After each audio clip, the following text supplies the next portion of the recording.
Hello, what's going on YouTube? It's your boy Ricey Boy here, and today we are going to be looking at some cool ways that you can improve either your starter house or your fully built base, and you just want to add some cool small details.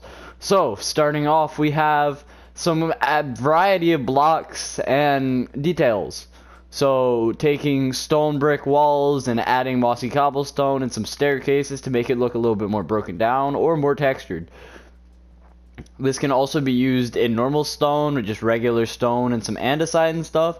Or with wood, you can add some cool little indentations, add some vines if you really want, but that's the next topic, and add some little wood accents like this. You can make some really cool designs with just some slabs and stairs on the side of a wall. And you can put windows in the middle of them if you really want. And then on to the next one, organics.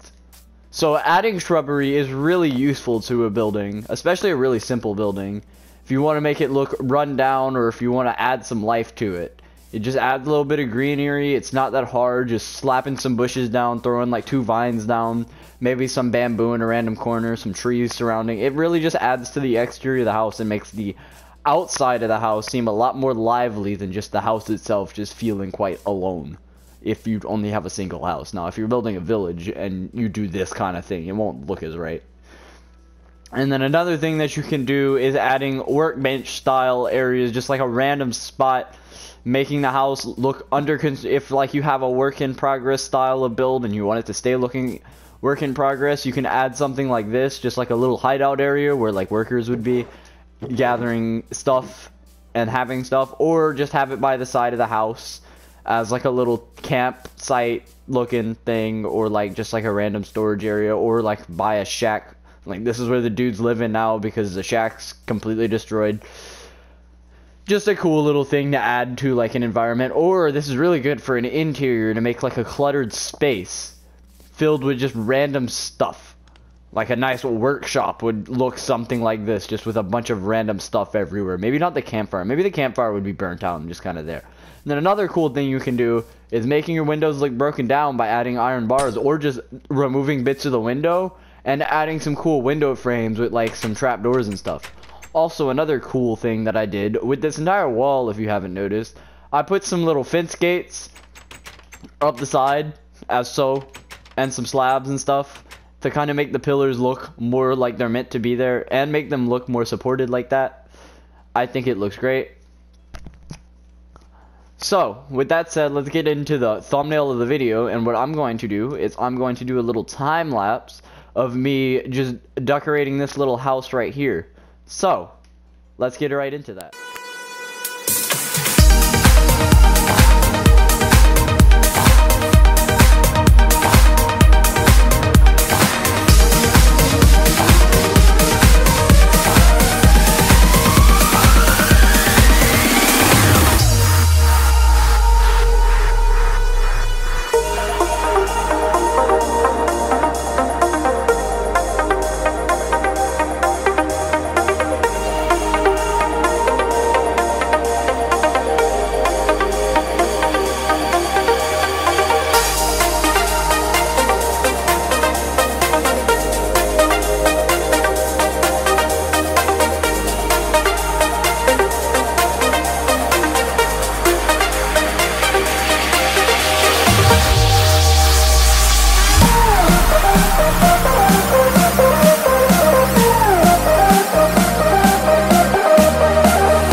we're back with the now newly and improved decorated house. I'm really proud of this. So some of the things that I used, I'll point them out. I used a lot of like the window outlines and detailings. I put some trapdoors around the windows with some slabs on top and on bottom. I put some upside down stairs directly underneath the windows. I thought that added a nice supportive effect. Really, it made it obvious where the windows were in a weird way. I added some lanterns around. I added some shrubbery, some bushes right here. I made this area a little bit overgrown because it seemed like this would be a part of the house that wasn't very visited very often. I put some clutter right here to make this look like this was like Dad's work area or something, or like this campfire area thing is a work in progress and they're still trying to build it up. And then we have the backside, same window detailing with the trap doors. I put a lantern right there, a couple of other cool things. It's a really nice house. I have slabs right here, and then on the roof I decided to do cobblestone and mossy cobblestone. So I kept the original cobblestone. I just broke a couple of the blocks and replaced them with mossy cobblestone, kind of to make it look like rain stopped right there and kind of wore it down and moss and stuff started to grow. And then I put some little patch spots with some normal cobbles, with some mossy cobblestone brick, or whatever it's called. Mossy brick slabs. I didn't do that on the very top of the pyramid roof. I don't know why. But overall, I think it looks pretty neat. So, thank you guys so much for watching this video. This is your boy, Bricey Boy, signing off.